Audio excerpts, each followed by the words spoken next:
Hi guys, kumusta po kayo? DJL Sports TV po nagbabalik mga idol for today's video mga idol, at pag-usapan po natin ang ating komento ng ating 2 Division World Champion na si Jerry Peñalosa regarding po sa kung sakaling maglaban ng ating pambato na si Alas, ang Angas ng Pinas, kontra sa Monster Kuno ng Japan na si Naoya Inoue. Kung sakali po maglaban sila mga idol. So tinanong po ito sa live po ni Coach Franco na kung saan mga idol kung sakali daw na maglaban itong si Cuadras Casimero at Naoya Inoue, may chances bang manalo itong ating pambato na si Alas? Well mga idol,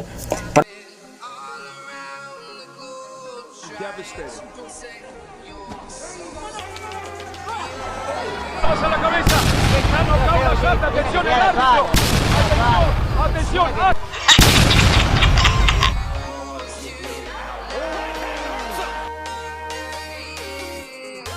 tangkahan pong sinabi ni 2 Division World Champion Jerry Peñalosa, yes, tanging si Cuadras Casimero lang po ang mayroong kakayahan na talunin ang pambato ng Japan, ang halimaw ng Japan na si Naoya Inoue, sapagkat itong si Alas daw ay mayroong angking katapangan, mayabang na may pinapatunayan sa lona.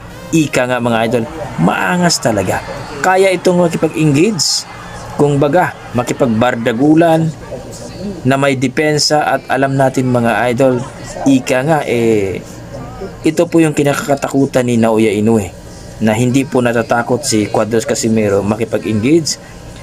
Kumbaga kaya itong kahit na kung sino makatama sa kanilang dalawa ay sigurado daw talaga na may babagsak.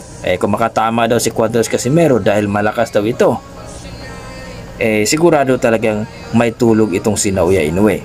Ika nga mas malakas daw ito si Cuadras Casimero compare kay Marlon Tapales. So dito po mga idol, ika nga nilinaw niya mga idol, mayroon ding kagalingan itong si Tapales sa skills, malupit din, pero hindi daw sapat ito na tatalunin itong si Naoya Inoue dahil medyo hindi aggressive itong si Marlon the Nightmare Tapales compare kay Cuadras Casimero, na para daw anytime, every time na panoorin niya sa laban para daw nakawala sa Cuadra, na parang leon na kumakain na, kumbaga gutom. Kaya dito po mga idol nakikita niya yung aggressive, yung tapang, at alam mo yung madiskarte, no?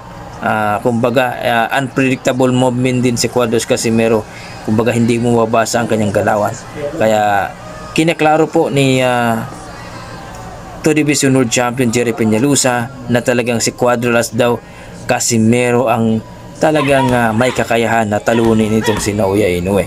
Pero dito nga mga idol ay nasabi din na baka sa 2024 ayon nga kay Naoya Inoue na labanan si Cuadras Casimero, pero kailangan nating maintindihan mga idol na kailangan po manalo si Cuadras Casimero ngayon dito kay Yoshinori Ogoni ng Japan sa kanilang laban ngayong Oktubre 12 taong kasalukuyan, at para magiging mandatory ito sa WBO Super Bantamweight Division para hindi na makawala itong Monster Kuno ng Japan kapag maging mandatory na si Cuadras Casimero pagkatapos ng laban dito kay Ogoni. So courtesy by Coach Franco mga idol ay mayroong clip, maliit na clip mga idol, at kayo na po ang bahala kung ano ang inyong mga komento sa baba mga idol. Hanggang dito na lang ako mga idol, maraming salamat. God bless. Pa rin ng ibang fans na Inoue versus Casimero pa rin hanggang ngayon Kaya Tell you honestly, Casimero mas malaking chance na manalo. I give you one reason. Si Casimero kasi talagang malakas. At Oo nga raw, malakas daw mag-risky. talaga. Hindi sigurista. Talagang makipag-risky. Is either siyang bumagsak or siyang makataw. So, compare to Tapales, mas malakas Casimero. Tapales, si Casimero ang willing mag-engage. Baka hindi pabagsakin mo siya, basta sa kanya, what if ako makauna, may lakas ako.